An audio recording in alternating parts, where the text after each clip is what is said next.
Bonjour à toutes et à tous, je vous propose aujourd'hui un lecture sur comment se présenter en 3 minutes.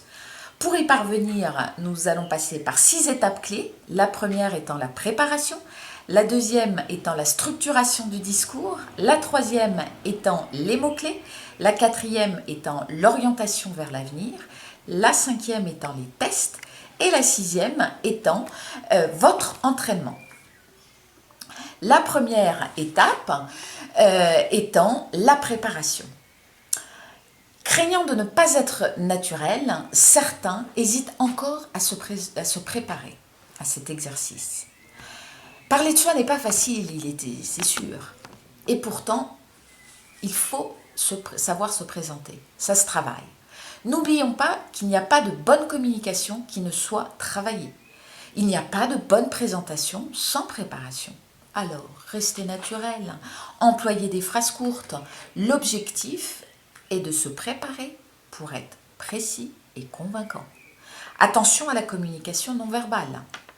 Votre tenue, votre posture, votre attitude, votre ton, votre rythme, il parle à 80% pour vous. La deuxième étape étant la structuration du discours. Quoi dire ? Dans quel ordre? Comment s'y prendre? Comment structurer ses idées, sa pensée? Et comment ne rien oublier? Je me suis inspirée d'une vidéo d'Yves Maire Duposé sur YouTube intitulée « Savoir se présenter en 2 minutes » qui articule la présentation autour de 7 points clés. La première étant l'introduction, dans laquelle vous citez votre nom, votre profession, votre métier, votre secteur d'activité. La deuxième étant la chronologie, présentation de votre parcours professionnel en 2-3 étapes et chaque étape en une phrase. La troisième étape étant votre expertise, votre spécialité, en quoi vous vous différenciez des autres, vos compétences illustrées par 2 ou 3 expériences probantes, réalisations probantes. Le quatrième point, c'est optionnel, c'est votre formation. Le cinquième point, c'est très important, c'est votre projet professionnel. C'est ça qui intéresse votre interlocuteur. Décrire votre cible, vos objectifs. Soyez précis et nommez les entreprises ciblées. La sixième étape, et vous dans tout ça, évoquez votre côté personnel. La septième étape, la mise en écoute. La troisième étape, ce sont les mots-clés. Commencez par trouver 3 mots-clés qui vous caractérisent. Vous devez marquer son esprit. Lorsque vous avez terminé de vous présenter, il doit retenir ces 3 mots-clés. À vous de les distiller et de les répéter habilement tout au long de votre présentation. La quatrième étape étant l'orientation vers le futur. N'oubliez pas que le cœur de votre présentation, c'est votre projet. Votre projet, c'est l'avenir. C'est ce qui intéresse le plus votre interlocuteur.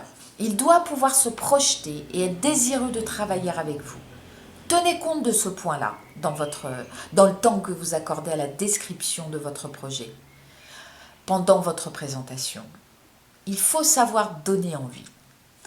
Cinquième étape, c'est la période test. Une fois votre discours structuré, vos mots-clés identifiés, vos réalisations probantes identifiées et explicitées, lancez-vous. Rapidement, testez votre présentation auprès de vos amis, de votre entourage. Si possible, testez votre discours auprès d'un enfant de 10-12 ans. S'il comprend tout, c'est un bon départ. Testez votre discours, si possible également, auprès de quelqu'un qui ne connaît pas votre secteur d'activité. Évitez tous les termes techniques, les acronymes, les franglais, les termes techniques, dans la mesure du possible. Sixième et dernière étape, c'est l'entraînement, votre entraînement. C'est en forgeant qu'on devient forgeron. Entraînez-vous, entraînez-vous, entraînez-vous. Et à voix haute, et bien sûr, chronométrez-vous. Ne vous découragez pas si les premiers mois, les premiers temps, votre discours dépasse de beaucoup les 3 minutes. Enlevez alors de la matière et allez à l'essentiel. Respirez. articulez, contrôlez votre débit de parole. N'essayez pas de l'accélérer pour en placer le plus possible. Servez-vous de l'entraînement pour peaufiner votre discours afin d'être de plus en plus clair, net et précis, sans jargon, en allant juste à l'essentiel. Mettez du ton et de l'émotion. Si vous suivez toutes ces étapes, vous êtes bon. Alors, ayez confiance en vous et lancez-vous. Merci à tous et à toutes.